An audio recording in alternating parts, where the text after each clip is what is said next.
komunikasi. Salah satu bentuk komunikasi ya jadi pendengar yang baik. Begitu. Kalau istri kita punya pertimbangan, maka coba dipertimbangkan lagi. Nurut sama orang tua itu harus, tapi mendengarkan istri itu pun juga harus.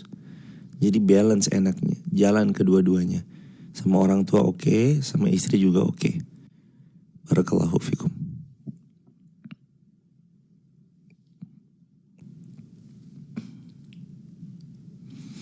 Dari As Fatimah, bagaimana cara meninggalkan teman yang toksik tapi tidak ingin jejak pertemanan kami hilang? Allah berfirman dalam Al-Quran, wa idza khatabahumul jahiluna qalu salama. Kalau ada teman-teman yang toksik, balas dengan ucapan-ucapan yang baik atau perkataan-perkataan yang baik. Kalau ada teman-teman yang toksik adalah wa'arid anil jahilin, Al-A'raf 199, berpaling dari orang-orang yang jahil. Salah satunya adalah bentuk kejadiannya toksik. Jadi jaga jarak itu diperbolehkan, memutus silaturahmi dilarang. Tapi kalau jaga jarak untuk kita benar-benar sehat dan steril dari perilaku-perilaku ketoksikannya dipersilakan. Barakallah. The only via menghadapi tetangga yang punya iri hati, gimana sih sikap kita? Sabar. Lalu kalau bisa kirim hadiah pada beliau, mudah-mudahan beliau luluh. Iri hati itu memang penyakit hati yang paling parah, bisa merusak banyak amal sholih. Tapi kita bisa kok bersikap baik sama orang yang walaupun dia udah jahat sama kita. Doain aja, sabarin aja. Kalau emang qadar Allah nanti Allah gerakkan beliau berubah hatinya, beliau berubah hatinya. Barakallahu fikum. Dari Aid_Rai, kalau di KDRT apakah berdosa bercerita kepada orang lain? Kalau dalam hal ini tentu ini membahayakan diri. Seseorang itu boleh menyelamatkan dirinya, menyelamatkan nyawanya. Sebagaimana juga dalam Islam itu ada yang disebut juga dengan menyelamatkan agama, menyelamatkan diri, menyelamatkan nyawanya, menyelamatkan hartanya, menyelamatkan keluarganya. Yang masuk dalam bahasannya itu hifzun nafas. Hifzun nafas, nyelamatin nyawanya. Jadi kalau dia untuk menyelamatkan dirinya, boleh-boleh aja. Begitu teman-teman. Allahu a'lam. Barakallahu fiik. Gimana cara berhadapan dengan mertua dan ipar yang zalim? 1, sabar. 2, doain. 3, jangan tinggal serumah. Kata Nabi SAW, ipar itu maut. Ipar itu maut. Sabda Nabi. Maka sebisa mungkin jangan tinggal serumah sama orang tua maupun ipar. Jadilah laki-laki yang punya daerah teritorial sendiri. Dan wahai para laki-laki juga kita harus mengerti bahwa sebagai pemimpin kita harus punya teritorial sendiri. Pengecualian kalau orang tua kita ada harus kita merawat beliau dan segala macamnya, itu pengecualian. Tapi kalau memang kita bisa tinggal sendiri dan niatkan semua karena Allah Subhanahu wa taala, semoga Allah mudahkan. Sabari, doakan, tetap buat baik aja sama beliau. Jaga jarak, daripada kezaliman itu berulang kali mendarat ke kita, mending jaga jarak. Barakallahu fiik.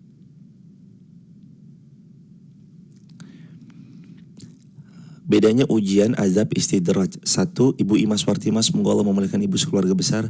1, ujian itu peninggi derajat. Biasanya ujian yang datang membuat kita makin dekat sama Allah Subhanahu wa taala. Itu namanya ujian sebagai peninggi derajat. Yang kedua, istidraj. Istidraj itu adalah fase di mana Allah memberikan nikmat yang makin banyak untuk membuat kita semakin terlena dengan ujian dari Allah yang berupa nikmat tersebut. Nah, dari situ istidraj tuh. Nanti sikap yang semakin jauh dari Allah bertambah parah, bertambah jauh, itu namanya azab. Jadi teman-teman, nakar harta kita tuh berkah atau enggak, handphone kita berkah atau enggak, astagfirullahaladzim, apalagi ya, semuanya ya, maksudnya handphone kita berkah atau enggak, uang kita berkah atau enggak, perjalanan kita berkah atau enggak, safar kita berkah atau enggak, rumah kita berkah atau enggak. Dan semua yang kita miliki kalau mau ditakar berkah atau tidaknya, cukup satu pertanyaan. Apakah yang kita punyai mendekatkan kita kepada Allah? Itu aja. Jadi teman-teman, by the way, Nanti coba teman-teman jawab sendiri masing-masing. Kalau membuat dekat sama Allah, maka fix istidraj. Tapi kalau buat jauh, mohon maaf, astagfirullahaladzim. Kalau buat dekat sama Allah, maka fix itu peninggi derajat. Ujian yang datang peninggi derajat. Apa yang dipunya peninggi derajat. Tapi kalau itu membuat jauh dari Allah, itu fix istidraj. Lebih-lebih lagi nanti kalau makin jauh bisa jadi azab yang sangat pedih. Wala'iyadzubillahi min dzalik. Hati-hati ya teman-teman dari istidraj. Suara aman ya? Barakallahu fi. Aman suaranya? Ajeng Hanum. Gimana cara menghadapi suami agar mau sholat dan mempunyai hati yang lembut? Pertama, ajak sholat. Ada 4D. D yang pertama, diajak. D yang kedua, didoakan. D yang ketiga, dicontohkan. D yang keempat, diajak umrah atau digandeng tangannya berumrah atau berhaji. Begitu teman-teman. 4D. Didoakan, dicontohkan, diajak jangan bosan-bosan, digandeng tangannya berangkat umrah atau berangkat haji. Begitu teman-teman. Barakallahu fiik. Semoga Allah lembutkan hati siapapun. Gimana kalau ketemu dosen yang killer? Apa rumusnya, apa doanya? Teman-teman yang lagi ketemu sama dosen atau mungkin lagi bimbingan skripsi dan semuanya ya, doain apa yang Nabi pernah ajarkan. Allahumma kfinihim bima syi'ta. Sesiapa yang ketemu sama sesuatu yang berat di dadanya, yang hampir-hampir membuat dia sesak dadanya, nyerah untuk ngerjain skripsinya, nyerah untuk nggarap tesisnya, nyerah dalam satu ujian yang berat banget, dosennya sulit banget ditemuin, mau bimbingan, kemudian beliau keluar negeri, beliau ini, beliau itu, maka Nabi ajarkan satu doa, Allahumma kfinihim bima syi'ta. Allahumma kfinihim bima syi'ta. Itu doanya ya. Barakallahu fikum. Gimana cara menghadapi suami yang masih suka chattingan sama mantan? Bersabar, mengingatkan dengan cara yang baik. Tentu saja itu kalau memang ada sebatas hubungan untuk anak, maka bersikaplah sewajarnya, karena memang ini mau gak mau beliau adalah orang tua bagi sang anak tersebut. Tapi kalau ada unsur-unsur yang mendekati dengan perbuatan-perbuatan mengingat masa lalunya, maka itu gak boleh. Allahu a'lam bishawab. Lia, dari Lia. Orang tua yang jodohin anaknya itu gimana? Tergantung dijodohin sama siapa. Laki-laki yang salih, bagus dong. Kata Nabi, idza ja'akum man tardawna dinahu wa khuluquhu fazawijuh. Kalau datang laki-laki melamar putri kalian tahu din, agamanya baik, wa khuluquh, akhlaknya baik, fazawijuh, ya nikahin aja. Lagi juga teman-teman, kalau misalkan dijodohin sama orang tua dan teman-teman tahu laki-laki itu worth it, why not? Kenapa enggak? Laki-laki itu salih, baik akhlak, baik agama, why not? Kenapa enggak? Menikah. Begitu teman-teman. Allahu a'lam bishawab. Barakallahu fikum. Tapi kalau gak suka gimana? Bilang aja gak suka. Mohon maaf ma, aku belum dulu gitu. Gimana yang harus dilakukan kalau dulu sholatnya masih bolong-bolong atau bahkan lalai? Dari Leo Rinef. Yang pertama, taubatan nasuha. Quran surah 66 ayat yang ke-8, ya ayyuhalladzina amanu tubu ilallahi taubatan nasuha. Yang kedua, perbaiki dengan amal salih mulai hari ini. Berjanji untuk gak bolong-bolong lagi sholatnya, perbaiki sholatnya, on time sholatnya, dan yang lain. Yang ketiga, cari circle yang baik, insya Allah itu jadi booster buat kita. Circle-circle yang baik itu booster buat kita. Barakallahu fikum. Pertanyaan dari Vita_Ri. Bolehkah kalau tidak mau menikah lagi karena suaminya meninggal dunia? Jawabannya boleh. Sebagaimana seorang perempuan nanya ke Nabi SAW, ya Rasulullah, saya gak mau nikah lagi karena mau fokus ngurus anak, apakah diperkenankan? Nabi juga, kalau memang itu menjadi satu, ada syaratnya kata para ulama ya, kalau itu menjadi satu hal yang mau difokuskan, mendidik anak, menjaga anak-anak, menjadikan anak-anak nanti orang hebat di masa datang, boleh. Yang kedua, terbebas dari fitnah, silakan aja. Tapi pertimbangan ulama juga ada. Kalau nanti gak bisa menjaga diri dari fitnah, nanti fitnahnya malah menjadi-jadi, nanti malah berbahaya untuk diri sendiri karena tidak ada yang mengayomi, maka silakan menikah lagi, gak ada masalah. Tapi kalau merasa cukup, itu pun juga diperbolehkan karena Nabi juga memperbolehkan hal itu. Kalau ada orang yang fokus sama mendidik anak-anaknya atau cucunya, atau ingin ya udahlah kita sekarang udah cukup aja sama cucu-cucu gitu, itu juga boleh. Barakallahu fikum.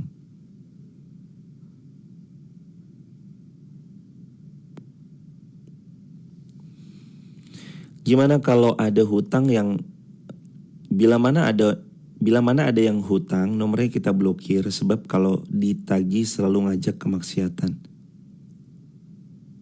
Mesti gimana sih? Gimana kalau ada yang ngutang nomornya kita blokir sebab kalau ditagih selalu ngajak bermaksiat.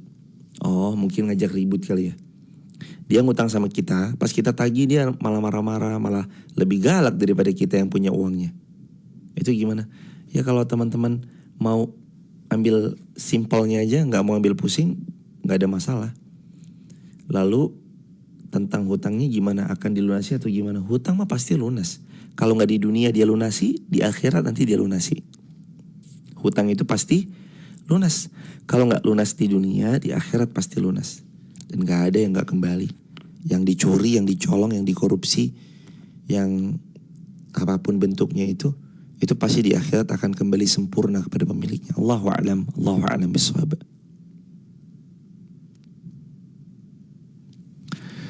Bolehkah kita mengharap feedback dari teman? Feedback baik, silakan. Tapi ingat, sesiapa yang berharap kepada makhluk, siap-siap dia kecewa. Maka hanya berharap kepada Allah, apapun bentuknya, Allah aja. Barakallahu fikum. Allah aja, teman-teman. Bagaimana kalau seseorang belum punya keturunan? Maka boleh kalau memang beliau mau berikhtiar untuk memiliki keturunan. Adapun pernikahan yang mungkin beliau hendak laksanakan juga dipersilakan, fadhal menikah.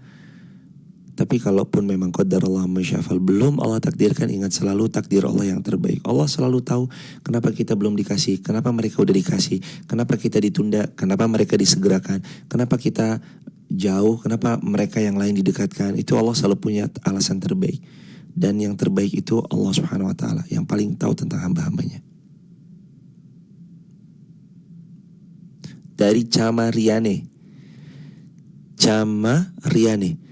apa amalan untuk ikhtiar menantikan keturunan dari Allah dan cara sabar menghadapinya? Teman-teman dirahmati Allah, ada 5. 1, banyak-banyak istighfar. Fakultu astaghfiru rabbakum innahu kana ghaffara. Quran surah Nuh ayat 10, 11, 12. Yursilis sama alaikum midrara wa yumdidkum bi amwali wa banin.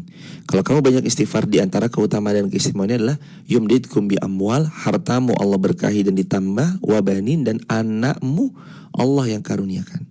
Keturunan Allah yang karuniakan. Jadi banyak-banyak istighfar. Disclaimer dulu, by the way, ini apa amalan yang pernah kami lakukan karena kami nikah 2015, baru lahir anak pertama 2017. Jadi kami juga pernah fase-fase nunggu, 2015 nikah, 2017 baru punya anak.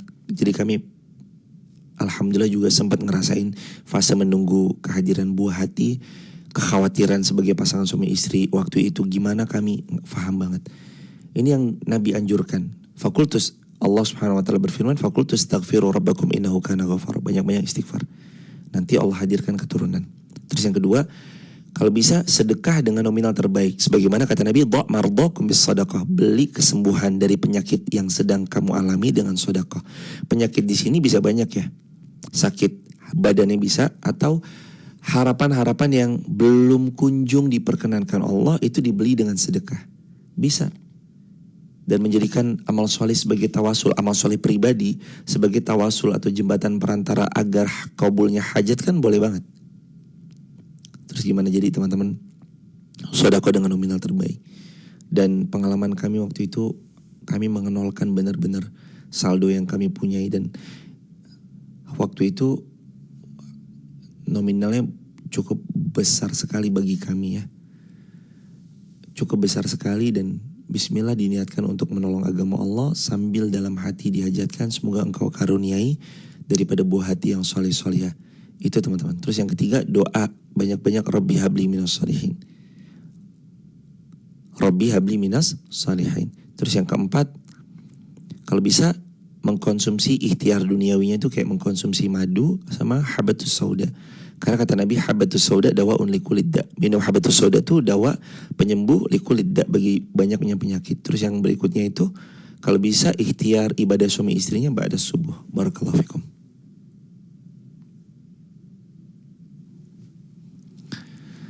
Bagaimana cara kita mengqadha sholat yang dulu kita tinggalkan, sedangkan kita lupa berapa semampunya, seingatnya.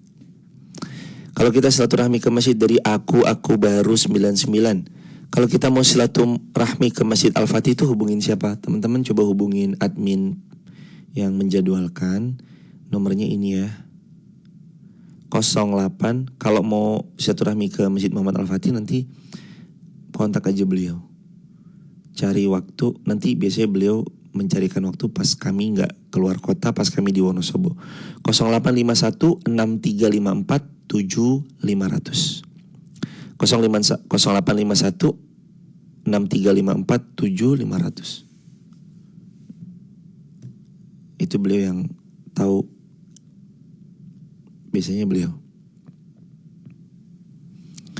Dari Naraya Mekah, suami punya utang tapi istri selalu sedekah subuh diniatkan untuk melunasi hutang. Apakah boleh? Hutang wajib, sedekah sunnah. Maka yang wajib didahulukan daripada yang sunnah. Jangan sampai kebalik nih. Kita bayar hutang tuh pahalanya gede banget teman-teman. Jadi dahulukan bayar hutang. Tapi kalau hutangnya jangka waktunya tahunan, puluhan tahun, terus berarti gak boleh sedekah? Boleh. Ya hutang cicilannya di bulan itu dilunasi, lalu bersedekahlah sesuai dengan kemampuan. Barakallahu fikum. Gimana cara sholat istikharah yang terbaik? Cara sholat istikharah yang terbaik dari Atika Amalia yang pertama, sholat 2 rakaat. Lembutkan hati kita, fokuskan kepada Allah Azza wa Jalla, kosongkan hati kita dari kecondongan atas pilihan yang mau diajukan. Lalu bilang sama Allah, ya Allah, kalau pilihan ini, sebut pilihannya, A dengan B. Di antara yang ini, baik untuk hamba, baik untuk agama hamba, mudahkan berkahi. Kalau tidak, jauhkan dan ganti, buat aku ridho dan ganti dengan yang lebih baik. Itu aja, sesimpel gitu kan kalau istikharah. Dan hati ini harus dalam keadaan netral, jangan punya kecondongan dulu. Karena kalau ngandelin hati kita udah tahu pilihannya siapa, Mas Fulan atau Mas Fulan, Mbak Fulana atau Mbak Fulana, B, A atau B, udah tahu nih, hati condongnya kemana udah tahu. Tapi kalau pas mau istikharah netralin dulu, supaya nanti Allah yang ngasih. Dan jawaban dari istikharah 3, 1 mimpi, 2 informasi, 3 kecondongan hati. Atau salah satunya, atau 2 dari 3, atau 3-3-nya. Jika mengamalkan surah Al-Jabbar untuk seseorang yang telah menyakiti hati saya, maksudnya Allahu a'lam bishawab. Barakallahu fikum. By the way, uang riba harusnya digimanain biar gak kepake? Kata sebagian para ulama, uang riba itu diberikan kepada fasilitas umum seperti buat jembatan, aspal jalan, got-got atau selokan, toilet-toilet umum, atau konblok untuk umum dan segala macamnya. Itu diperbolehkan untuk ke arah sana. Sebagaimana ini uangnya umat dikembalikan kepada umat. Barakallah.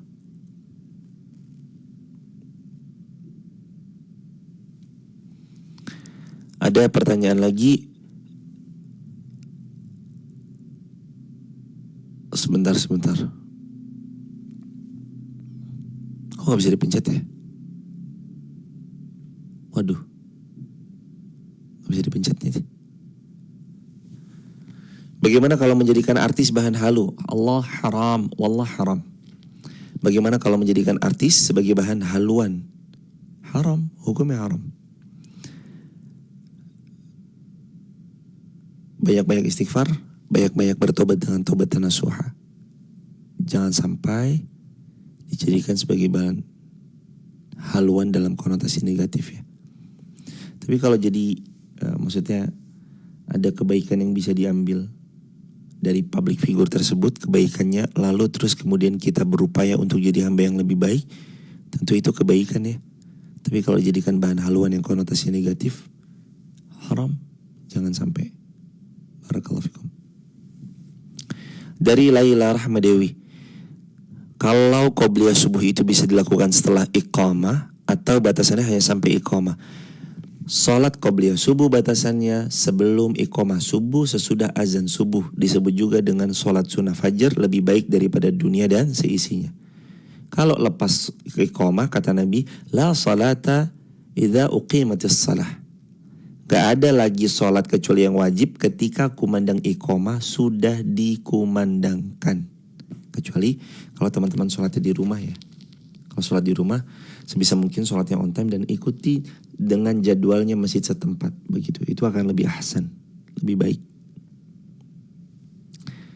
Ada pertanyaan lagi dari Riri Rawan. Gimana cara menyembuhkan rasa sakit hati atas perlakuan manusia? Fasbir sabara jamila. Allah berfirman, bersabarlah kita dengan sabar yang baik. Lalu yang kedua, sesiapa yang dia pernah disakiti manusia, hendaknya dia menyembuhkan dengan banyak-banyak berzikir kepada Allah. Yang pertama sabar, yang kedua zikir, yang ketiga batasi diri, jaga jarak dari orang-orang yang zalim itu. Lalu yang keempat, biarkan waktu menjadi penyembuh atas luka yang dialami. Kadang penyembuh yang paling ampuh itu waktu. Biarin aja, nanti sembuh. Semoga Allah yang memudahkan. Gimana kalau ada yang sebentar dari TikTok nih, Alfi 01. Kalau suami nggak ridho ibuku tinggal di rumah kami, apakah dosa jika saya membangun rumah untuk ibu? Nggak dosa. Bangunkan rumah untuk ibu di dekat rumah kita nggak dosa. Dengan niat tadi saling menjaga satu sama lain. Artinya kita ya menjaga hati suami, kita pun juga menjaga hati orang tua. Begitupun sebaliknya, suami menjaga hati istrinya, suami menjaga hati orang tuanya. Allahu a'lam. Barakallah. Mohon doanya agar Allah memudahkan saya menjual aset-aset saya. Amin ya rabbal alamin. Semoga teman-teman yang lagi terlilit hutang segera lunas. Yang lagi terjerat riba terhindar dari jerat-jerat riba. Apapun yang sedang diikhtiarkan untuk melunasi hutang, Allah sendiri yang akan memudahkan, termasuk aset yang mau dijual. Memang cara terbaiknya itu kalau punya hutang, kalau ada aset yang bisa dijual, jual. Allah bisa ganti dengan yang lebih baik. Dan lagi teman-teman dirahmati Allah, berhenti punya mindset kalau nggak ngutang nggak bakal punya. Berhenti punya mindset kayak gitu. Karena itu namanya berburuk sangka sama Allah. Apakah Allah sehina itu sampai kita buruk sangka sama Allah bahwa Allah nggak mampu membuat kita beli cash? Apakah Allah semiskin itu sampai kita berburuk sangka kepada Allah kalau nggak ngutang nggak bakal punya? Ini buruk sangka syaitan yang buat kita jadi buruk sangka kayak gitu sama Allah. Padahal ana inda zanni abdi bi, Allah itu sesuai prasangka hambanya sama Allah. Kalau kita sangka baik ke Allah, Allah ngasih yang lebih baik loh. Makanya sekarang yang harus dipunya, jangan bermental block. Mental block itu udah ngerasa nggak mampu aja gitu. Udah ngerasa nggak bisa deh kalau nggak ngutang caranya. Jangan. Sangka baik aja sama Allah. Mulai hari ini sangka baik sama Allah. Yakin. Kaifa akhafu lil faqra wa ana Abdul Ghani. Kalimat ini teman-teman tulis di kolom komentar, jadikan prinsip hidup. Kenapa saya harus takut miskin sedangkan saya adalah hamba dari yang maha kaya? Kenapa kita takut miskin sedangkan kita adalah hamba dari yang maha kaya? Jangan takut miskin, kita nih hambanya Allah maha kaya. Sal tu'tah, minta aja sama Allah, Allah kasih nanti. Sal tu'tah, minta sama Allah, Allah beri nanti. Jangan buruk sangka sama Allah. Jangan pernah buruk sangka sama Allah. Apakah tebus murahnya itu termasuk riba? Menebus murah, Allahu a'lam bishawab ya. Tapi kalau membeli barang dengan harga yang murah dan kita tahu barang itu memang dia suka jual dengan harga yang murah, gak ada masalah karena jual beli. Tapi kalau menebus murah tuh kurang ngerti maksudnya kayak gimana hadirin. Setelah lagi di mana lagi di Medan, insya Allah untuk sampai tanggal 13 kita live-nya kayaknya bakalan terus di jam 5:30 karena azannya aja di sini jam 5 pagi ya. Begitu. Jadi 5:30 terus kita sampai tanggal 13. Nanti tanggal 14-15 kita kembali lagi normal jam 4 lebih 15 menit atau 4:30 kita ngajinya sampai 5:30 lebih. Ini udah jam 6 lebih ya teman-teman. Mohon izin kalau nggak semuanya bisa dibaca dari pertanyaannya. Semoga Allah mudahkan.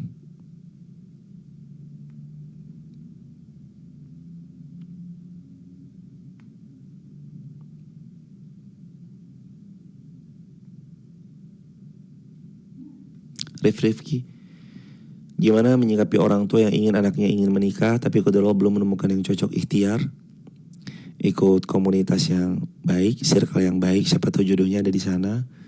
Lalu kita juga jangan lupa menjadi diri yang lebih baik, karena Allah tidak berjanji bahwa kamu akan menikah dengan yang kamu cintai, tapi Allah berjanji yang baik hanya untuk yang baik. Kalau yang baik ketemu dengan yang tidak baik, itu karena yang tidak baik Allah inginkan menjadi hamba yang baik. Barakallahu fikum. Nanti dipotong ya teman-teman tuh yang barusan tuh. Dipotong jadiin WA story. Allah tidak berjanji kalau kita akan menikah dengan yang kita cintai. Sekali lagi saya ulangi ya. Disiapin nih screen recorder. Udah siap? Di screen sebarluaskan. Allah tidak berjanji bahwa kita nanti akan menikah dengan yang kita cintai. Tapi Allah berjanji at-thayyibatu lit-thayyibina wat-thayyibuna lit-thayyibat. Kalau kita baik, insya Allah jodoh kita juga orang yang baik. Kalau kitanya baik ketemu sama yang belum baik, itu karena Allah ingin yang belum baik ini semoga menjadi hamba yang baik. Begitu ya teman-teman. Barakallahu fikum. Disebarluaskan. Terus dipotong tuh, tadi paling satu story WA kan, jadiin story WA yang barusan. Allah tidak berjanji kalau kita akan menikahi yang kita cintai, tapi Allah berjanji yang baik untuk yang baik. Maka fokusnya jadikan diri kita yang lebih baik. Semangat, ikhlas, semoga Allah memuliakan teman-teman semuanya. Dan by the way, tanggal 21 Februari besok kita akan safar umroh bersama UIR angkatan ke-7. Insya Allah kalau Allah izinkan, Allah mudahkan. Di angkatan ke-7 ini insya Allah teman-teman juga bisa ikut tanggal 21 dan dari seluruh Indonesia. Waktu periode 31 Januari ada yang dari Papua, Makassar, Padang. Waktu dari 6 Maret, periode 6 Maret umroh bersama UIR angkatan ke-4 6 Maret kemarin itu ada yang dari Taiwan pulang ke Lampung, Ibu Tusiamti, semoga Allah memuliakan beliau. Lalu beliau ikut umroh bersama UIR. Waktu ada yang lain itu pas kemarin Oktober juga ada yang dari Bali, Mbak Mita Susanti, beserta yang lain juga ada yang dari Banjarmasin, Kalimantan, Pak Ahmad Talib, Abdul Muttalib dan yang lain-lain. Teman-teman yang mau ikut angkatan ke-7 besok tanggal 21 Februari 2024 umroh bersama saya, teman-teman bisa buka www.umrohbersamauir.ustadzirfanrizki.com www.umrohbersamauir.com. Di situ ada informasinya terkait umroh bareng kami. Dan insya Allah saya langsung akan membersamai, kami akan membimbing, kita mudah-mudahan bisa jadi keluarga, jadi teman ngobrol bareng, teman safar bareng. Dan mudah-mudahan perjalanannya jadi perjalanan yang satu frekuensi, karena biasanya yang teman-teman yang udah ngaji subuh syuruk yang ikut membersamai. Jadi begitu ya teman-teman. Tanggal berapa? 21 Februari 2024. Sudah fix tiketnya, sudah fix maskapainya Saudi Airline, dan alhamdulillah nanti hotelnya selalu yang di depan, keluar langsung pelataran Masjidil Haram, jadi kita nggak perlu jalan jauh dari hotel ke masjidnya, sehingga kaki kita akan lebih maksimal dipakai untuk tawaf berlama-lama insya Allah. Barakallahu fikum. Begitu teman-teman. Terus apalagi infonya? Kalau ada yang mau dapetin konten seputar konten video pendek dakwah saya yang bisa disebarluaskan, konten-konten poster dakwah, konten-konten info tentang program kapan umroh, lalu ada program peluang jariah apa, lalu ada info tentang pembangunan masjid, pembangunan pondok pesantren, SD, dan peluang-peluang jariah segala macamnya. Teman-teman juga bisa gabung di grup WhatsApp kajian saya, Sahabat UIR, grup WhatsApp Sahabat UIR. Teman-teman bisa gabung di grup WhatsApp Sahabat UIR dengan save nomor WA-nya 0812 13 60 70 20. Save nomor WA saya 0812 13 60 70 20. Atau buka www.uir.co.id. www.uir.co.id. Di situ tinggal masuk aja. Sebut nama, asal kota, asal negara. Nanti grup laki-laki sendiri, grup perempuan sendiri. Barakallahu fikum. Sehat selalu teman-teman. Semoga Allah memuliakan teman-teman semuanya ya. 60 70 20 ya teman-teman. Bukan 60 70 aja. 081213 60 70 20. 081213 60 70. Barakallahu fikum. Sampai jumpa di lain kesempatan. Mohon izin teman-teman sampai tanggal 13 kemungkinan kita akan live jam 5:30. Kayak gini terus nih live-nya 5:30. Karena di Medan subuhnya udah jam 5. Jadi nggak mungkin kalau kita jam 5 live gitu, nggak mungkin, nggak memungkinkan. Jadinya kita setengah 6. Begitu ya. Subhanakallah bihamdika asyhadu an la ilaha illa anta astaghfiruka wa atubu ilaik. Assalamualaikum warahmatullahi wabarakatuh.